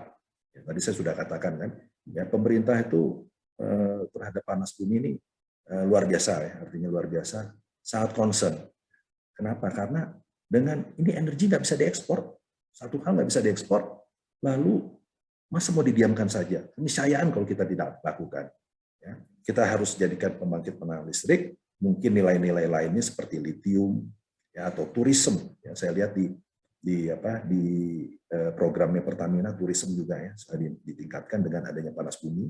Terus lainnya lagi ya, tadi litium dan sebagainya tadi. Lainnya lagi tentu dengan adanya manfaat panas bumi memberikan penambahan investasi, penambahan ya manfaat kepada masyarakat sekitar dan Pemda. Ini penting. Ya, ini berproses, juga meyakinkan pemerintah, meyakinkan masyarakat, semuanya diproses bahwa environment social governance ini harus betul-betul tercipta gitu. Ya. Karena pendanaan ke depan nggak mungkin kalau itu tidak kita lakukan. Ya, government environment sosial tadi harus betul-betul melekat, apalagi tata kelola. Kita harus betul-betul bisa memberi satu keyakinan bahwa pendanaan itu bermanfaat untuk masyarakat dunia. Kira-kira gitu Pak Ali. Oke, luar biasa. Terima kasih Pak Riki. Jadi komitmen Geodipa akan memaksimalkan PPA dengan PLN yang sudah ada ya di Dieng 400 megawatt dan di Patuha juga 400 megawatt. Nah ini langsung dicatat tuh kayaknya sama Pak Dadan tuh. Berarti akan ada tambahan install capacity lagi Pak Dadan untuk geothermal. Nah, satu hal yang tadi Pak Dadan sempat singgung ya mengenai reliability dari jaringan Pak Dadan. Nah, kalau sumber-sumber renewable ini kan salah satu tantangannya memang reliabilitas jaringan. Ya, karena dengan sifat renewable yang on and off itu ya, ini kan juga menimbulkan fluktuasi frekuensi di dalam jaringan. Tentang reliability ini, bagaimana? Apakah pemerintah mempunyai program secara khusus Pak Dadan dengan PLN? Dan ini tadi ada pertanyaan juga dari Pak Haryanto. Ini sedikit teknis. Apa yang dimaksud dengan meteran ekspor impor ini Pak Dadan? Mungkin nanti bisa Pak Dadan jelaskan sambil menjelaskan mengenai reliability jaringan tadi Pak Dadan. Terima kasih. Iya. Itu juga salah satu aspek yang selalu Pak Menteri itu tekankan ke kita ya di dalam menyusun rencana termasuk dalam RUPTL. Di dalam RUPTL juga ada di situ beberapa rencana ya untuk meningkatkan interkoneksi, konektivitas khususnya untuk yang jaringan. Pak Menteri punya ide untuk membuat super grid Nusantara. Ini juga dalam arti untuk memastikan bahwa sumber daya EBT yang ada itu bisa dimaksimalkan. Kan kita kadang dalam beberapa hal mismatch ya. Kita punya misalkan punya potensi di tempat A tapi pusat bebannya kan di tempat B gitu. Atau juga dalam beberapa hal kita ada potensi di sini tapi jaringannya tidak mendukung. Nah, ini sudah dipotret di dalam RUPTL. Kami juga mencari support dari berbagai macam pihak untuk hal ini. Dan kita juga mendorong PLN untuk melakukan hal ini, pengembangan smart grid misalkan, ini masuk di dalam RUPTL. Ini upaya-upaya dalam arti kan bukan menambah kapasitas ya, tapi ini adalah dari sisi efisiensi, dari sisi kesiapan jaringan, sehingga harus dipahami juga bahwa ini kan proyek-proyek investasi yang tidak bisa dikalikan secara langsung bahwa ada pendapatan gitu di situ. Jadi ini proyek-proyek yang perlu support secara bersama, dan kami juga sudah berbicara, Pak Menteri juga sudah mengusulkan, misalkan ini karena baru dilakukan 2 hari yang lalu, kita usulkan ke World Bank untuk mendapatkan support terkait dengan hal ini. Mungkin nanti akan ada proyeknya, tapi sekarang kita lihat dulu sebetulnya seberapa baik sih jaringan kita khususnya yang ada PLN. Itu yang pertama ya upayanya. Yang kedua adalah melalui power wheeling. Ya mau tidak mau, dan ini sudah ada sebetulnya by Permen kan sudah ada, regulasinya kan sudah ada. Tapi kita akan pastikan supaya regulasi ini bisa berjalan. Jadi sekarang sedang ada kajian Pak Ali di UGM dan di ITB terkait dengan power wheeling ini. Harus bagaimana sih baiknya? Kan kita tuh memang dalam sisi regulasi itu kita hindari sebisa mungkin bahwa ada yang dirugikan dan ada yang diuntungkan gitu ya. Nah, ini sedang dilakukan kajian oleh ITB dan UGM terkait dengan power wheeling. Ya, kalau ini berjalan, bisa saja upayanya ini kan dilakukan secara B2B. Atau bisa saja seperti yang disampaikan oleh Presiden kemarin, Pak Riki kan dengar langsung, ya untuk wilayah-wilayah tertentu ya jaringannya juga khusus gitu.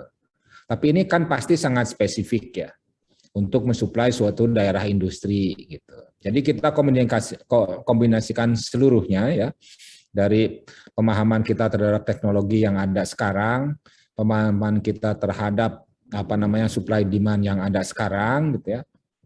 Kita lakukan itu, dan ini sudah menjadi concern dari kami, betul Pak Ali. Jadi ini sangat strategik ya aspek tersebut.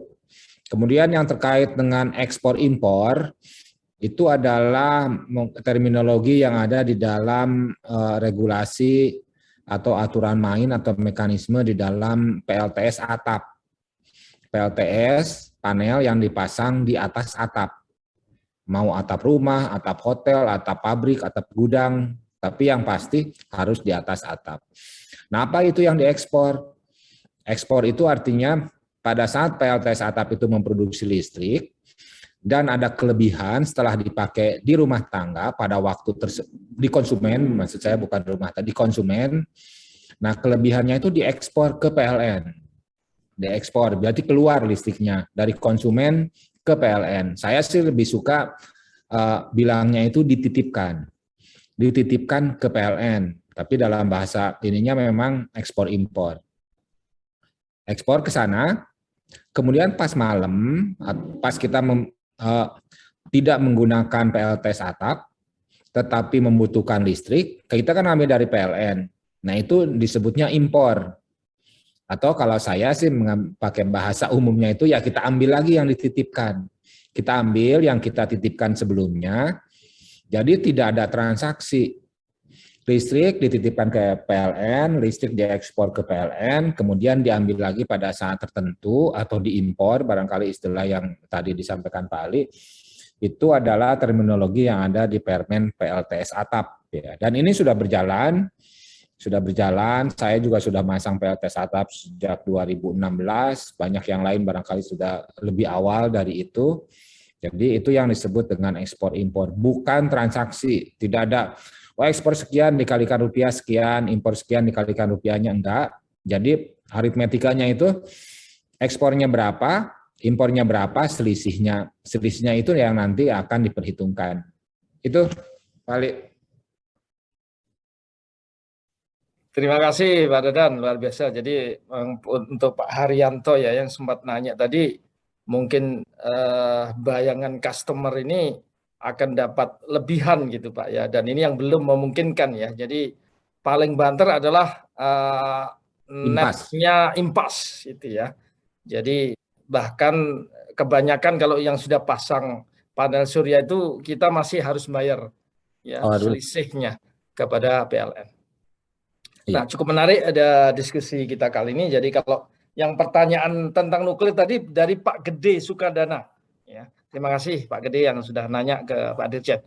Nah, sebelum nanti closing statement, ini ada satu hal yang juga harus kita bahas terkait dengan pendanaan. Karena beberapa tahun terakhir ini beberapa bank, ya baik di Singapura atau Hong Kong, sudah mengumumkan secara publik ya bahwa mereka akan menyetop ya pendanaan yang terkait dengan energi memiliki potensi pengotor ya seperti batu bara, bahkan pembangunan PLTU yang berbahan bakar batu bara pun tidak akan didanai oleh perbankan. Nah, ini tentu saja potensi sumber pendanaan bagi perusahaan-perusahaan yang bergerak di bidang new and renewable energy. Nah, Pak Fadli sejauh mana sudah memanfaatkan pendanaan ini, ya sumber-sumber pendanaan ini di lingkungan Pertamina Power Indonesia? Silakan Pak Fadli. Baik, saya rasa Pak Ali, salah satu portfolio dari kita tentunya adalah yang PGE yang memang tempatnya Pak Ali dulu. Jadi mungkin Pak Ali justru bisa menjawab kalau bagian dari geothermal itu jauh lebih baik dari saya. Gitu. Tapi intinya dari seluruh portfolio yang kita punya memang satu tentunya PGE yang sudah memanfaatkan hal tersebut, tetapi yang kedua dari sisi solar Pak. Solar ini memang perkembangannya luar biasa. Kita melihat banyak market besar dari sisi solar ini baik untuk yang captive market maupun non captive marketnya Pertamina juga gitu. Jadi memang lebih kedua hal ini Pak, dan tentunya yang ketiga kaitannya dengan low carbon solutions dan future business Pertamina juga Pak, ya EV dan battery. Nah ini kita sudah berkomunikasi dan juga beberapa kita manfaatkan tentunya untuk geothermal dan solar Pak. Dan untuk yang battery ini memang permulaannya tentunya dengan support dari Pertamina Persero, dan kedepannya ini akan mendapatkan funding dari yang pendanaan dari pihak lain Pak. Terima kasih Pak Fadli. Kalau dari Pak Riki, kayaknya tadi banyak yang nawarin ya, atau justru ya yang nawarin nggak datang-datang, yang datang nggak nawar-nawarin gitu Pak Riki. Gimana Pak Riki? Jadi saat ini ya Pak Ali, saat ini kita sudah ada engagement dengan EDB 335 termasuk CTF di situ ya, untuk Dieng 2 Patuha 2. Ke depan juga demikian dengan EDB untuk Dieng 3 dan Dieng 4. Lalu JICA juga sudah engage dengan kami untuk Chandra di Muka. Kecuali itu pun juga Patuha extension sampai ke Cibumi. Ya, sedangkan Arjuna Wilerang yang saat ini kami sedang merubah dari Tahura menjadi lahan yang bisa diperuntukkan juga sudah banyak sekali untuk bermitra dengan kami. Nah, mengenai pendanaan memang harus dilakukan dengan hati-hati sekali, ya, karena bagaimana kita membalance antara harga listrik yang ada dengan kemampuan PLN maupun pendanaan, jenis pendanaan itu sendiri. Karena biar bagaimanapun juga pendanaan ya tetap dia mempergunakan mekanisme ada bunga, ya tentu ini juga menjadi tantangan kita semua kan. Kalau harga listrik itu harga market, tentu aman, ya harga bisa kita masukkan IPO dan sebagainya. Tapi ini harga listrik kita boro-boro kita naikin 10%. Ya, GDP kita sendiri juga masih belum bisa mengimbangi itu. Jadi dengan kondisi sekarang kita harus berpikir kreatif bagaimana supaya ya kembali lagi pembangunan panas bumi itu bisa berjalan. Ya. Tadi misalkan dengan bermitra, tapi risiko tetap diambil oleh pemerintah yang dilakukan oleh BUMN. Nah, itu juga salah satu mekanisme itu. Atau kita lakukan SPV. Ini juga masih dalam wacana internal kami. Ya. Artinya SPV kita juga mengundang juga beberapa BUMN untuk duduk bersama ya. Dan kita mencari sama-sama itu pendanaannya, karena dalam mencari pendanaan kan tergantung juga di WACC-nya, ya, WACC tergantung dari nilai bunganya berapa, utangnya berapa, dan kemampuan perusahaan juga mempunyai kolateral tadi, mempunyai capital maupun kolateral di situ. Nah ini saya optimis ya, Geodipa ya, saya pastikan tidak menggunakan PMN. Ya. Mungkin hanya awal ini saja kita menggunakan PMN karena udah ada komitmen dari ADB sebagai porsi equity, tapi ke depan kita juga harus berpikir kreatif bagaimana melakukan model yang bisa dipergunakan untuk pembangunan panas bumi. Ya.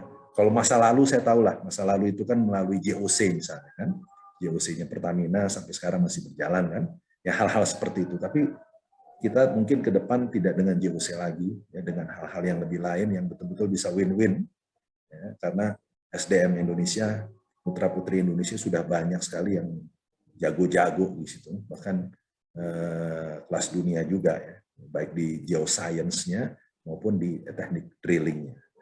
Jadi kira-kira gitu Pak Ali, mengenai pendanaan suatu mekanisme yang harus dicarikan terobosan, dan saya yakin model-model fiskal tool yang ada di pemerintah itu bisa dipergunakan. Yang kedua juga saya yakin perusahaan-perusahaan besar di dunia juga, ya, contohnya ya saya sebutlah, saya mohon maaf tidak ada maksud lainnya, KS Orka, dia sudah bisa masuk di Sokoria sampai 80 megawatt. Di Sorik Merapi juga demikian. Ya. Terus Ormat juga demikian. Ya. Dia bisa juga, ya, karena di Amerika harga listrik itu sekitar 7-8 sen. Dia bisa kompetisi dengan surya. Nah, namun di sisi lain kan Indonesia melihat karena kita infrastruktur juga kurang, ya, masih dalam pembangunan. Ya. Dengan adanya manfaat-manfaat pengembangan panas bumi, tentu ada insentif-insentif yang akan bergulir nih ke depan. Mungkin hanya untuk khusus sampai pelunasan pinjaman itu sendiri. Setelah itu kan harga listriknya juga bisa turun. Gitu. Nah ini hal seperti inilah yang harus kita bersama, tidak hanya Geodipa sebagai BUMN, namun juga saya mengajak seluruh pengembang panas bumi, ya, marilah kita berpikir dan jangan lelah untuk membangun negeri. Demikian Pak Ali. Luar biasa. Terima kasih Pak Riki. Nah, terkait dengan pendanaan investor ini, ya, walaupun ada goodwill ya, goodwill untuk save the planet, kan money talks Pak Dadan, ya, money talks. Jadi ujungnya bottom line-nya juga harus tetap terjaga gitu ya, sebagai perusahaan yang harus menghasilkan profit. Nah, sejauh mana sekarang ini peran Kementerian SDM, ya dalam hal ini Dirjen EBTKE, di dalam mendorong price yang kompetitif ini Pak? Kan beberapa waktu lalu beredar juga itu patokan harga ya yang akan dikeluarkan dalam Perpres. Nah, sejauh mana Pak rencana patokan harga ini atau capping harga jual energi baru dan terbarukan ini Pak? Silakan Pak Dadan. Makasih, kan kemarin sudah jelas ya Presiden menggambarkan yang menjadi concern beliau, dan saya kira itu concern nasional kan, bahwa kami juga tidak at any cost ya mendorong EBT, itu kan semua sudah paham, karena kan kita tidak sanggup, gitu. Kan kita tidak mungkin lah semua inisiatif ini atas nama, misalkan atas nama energi bersih, tapi tetap bahwa yang namanya keekonomian kan harus dari dua sisi ya, dari sisi yang jual dan dari sisi yang beli. Itulah yang kami terjemahkan di dalam aturan rancangan Perpres yang sekarang masih difinalkan bersama Kementerian Keuangan. Prinsip competitiveness menurut saya tetap harus ada. Kalau enggak kita akan terlena saja terus, bahwa harganya itu pernah dulu itu Ibu Menkeu itu menyindir ya. Ini panas bumi itu udah dikasih insentif dari mulai jalan sampai pulang gitu ya. Jadi udah A sampai Z itu kan sudah ada. Tapi kok tidak turun-turun ya tarifnya? Kan panjang sebetulnya dijelasinnya. Pasti teman-teman juga punya alasan untuk hal tersebut. Tapi sekarang kita mendekatinya itu dari dua sisi. Bahwa betul badan usaha itu harus IRR-nya masuk di situ untuk mengembalikan modal dan yang lain-lain. Makanya kita itu pakainya itu nanti staging. staging di awal kita akan lebih tinggi dari RCOI. Apa tujuannya? Supaya ini cepat balik modal lah, kira-kira bahasanya seperti itu. Ini akan kita lakukan 10 tahun pertama. Mungkin ada juga yang, loh kok Pak 10 bukan 7. Ya kita cari angka-angka yang dua sisi tadi itu masih bisa dijaga gitu. Mungkin 10 tahun gitu. Kan kalau bisnis energi kan memang lama ya dipahami untuk hal tersebut. 10 tahun bisa kita pastikan bahwa Geodipa atau PGE atau yang lain itu akan balik modal dari proyeknya dengan angka harga yang sekarang. Setelah itu, karena sudah balik modal, kan tidak perlu lagi depresiasi yang lain-lainnya gitu. Nah, kita hitung di situ berapa biayanya untuk tetap memberikan return supaya ini bisa dipelihara dengan baik dan masih bisa investasi untuk memperluas. Makanya ada staging yang kedua. Nah, itu kira-kira dasar pemikirannya Pak Ali. Dan ini dari apa yang saya lihat ya, Pak Menteri Komunikasi, saya mendampingi ketemu dengan misalnya World Bank, dengan NDB, dengan beberapa pihak kemarin waktu COI, mengapresiasi nih prinsip-prinsip seperti ini ya. Prinsip-prinsip yang menurut saya smart disusun karena kita punya keterbatasan dari sisi affordability, dari sisi konsumen, gitu. Dan juga ada sisi keharusan bahwa investasi ini harus kembali dan memberikan return yang wajar gitu. Saya kira ini suatu pendekatan yang tepat untuk Indonesia gitu. Jadi ini yang sekarang dilakukan. Jadi bahwa yang lalu-lalu ya itu kan yang lalu ya. Kita kan tidak bisa menghapus yang seperti itu. Yang lalu misalkan ada kenaikan ya kalau mau ditanya kenapa ya tanya aja sama orang yang lalu kan, tapi kan kita sekarang masih ada di sini dan itu menjadi salah satu contoh pengalaman gitu ya. Dan kita ingin melihat bahwa ke depan itu makin besar dan makin kompetitif. Gitu. Kan Pak Riki tadi udah menyampaikan cara-caranya bagaimana ya, kalau ngebornya harus banyak gitu ya. Pak Ali juga sama pinternya untuk hal ini. Jadi kalau itu kan baru sisi panas bumi. Nah, kita kan punya energi terbarukan yang lain yang juga sama gitu ya, mempunyai karakteristik masing-masing, tapi secara investasi menurut saya sama gitu ya. Menurut saya sama bahwa harus memberikan return yang baik, bisa memungkinkan untuk invest sehingga menjadi lebih besar dan juga bisa memastikan bahwa yang dikontrakkan PPA-nya itu bisa terdeliver sampai akhir kontrak. Baik, terima kasih. Rasanya kita ingin diskusi lebih panjang lagi, namun waktu juga yang membatasi kita. Nah, saya ingin closing statement dari para panelis ya, singkat ya. Mungkin Pak Riki bisa memulai dulu. Silakan Pak Riki.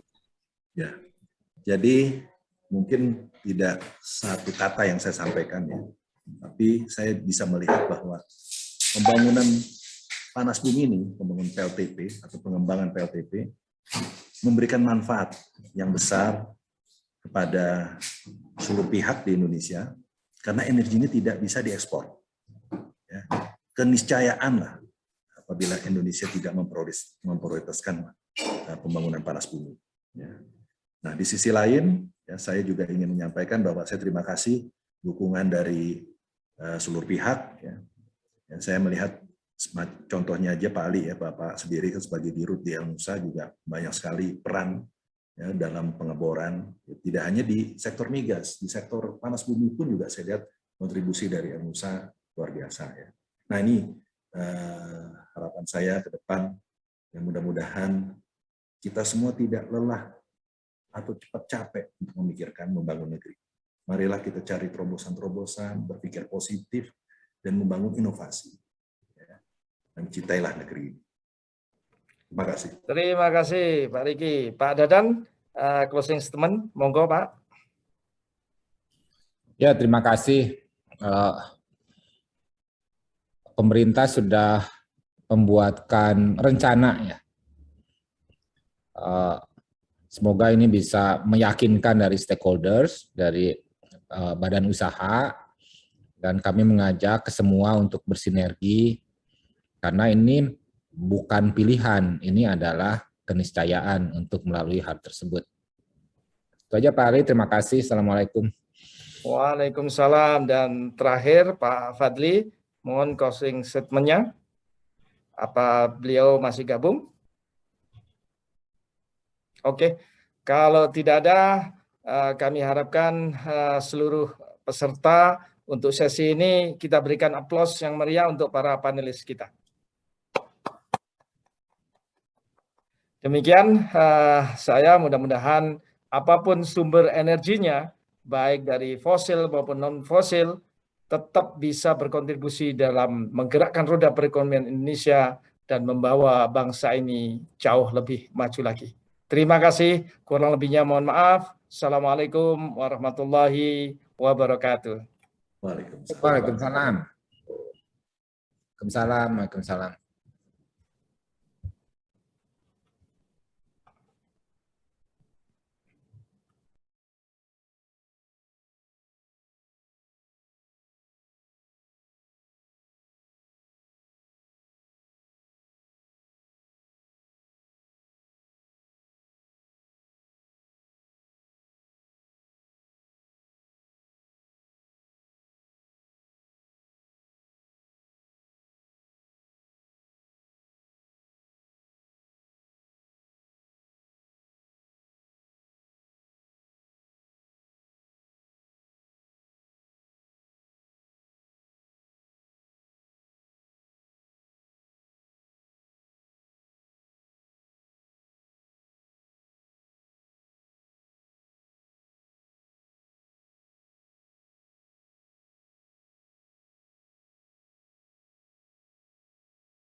Penyerahan memento sebentar lagi.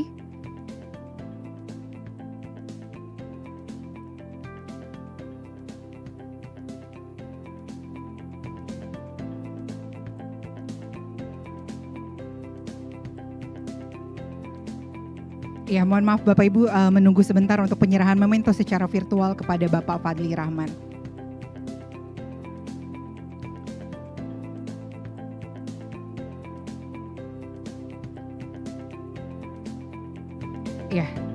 Ya, terima kasih kepada Bapak Fadli Rahman. Dan selanjutnya penyerahan memento secara virtual kepada Bapak Riki Ibrahim selaku Presiden Direktur Geodipa Energi. Terima kasih Pak. Dan selanjutnya penyerahan memento kepada Bapak Dadan Kusdiana selaku Direktur Jenderal EBTKE Kementerian ESDM.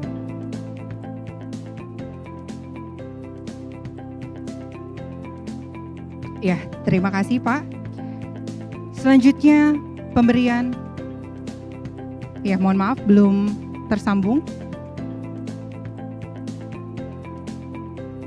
Pemberian memento secara virtual kepada Bapak Dadan Kusdiana selaku Direktur Jenderal EBTKE Kementerian ESDM.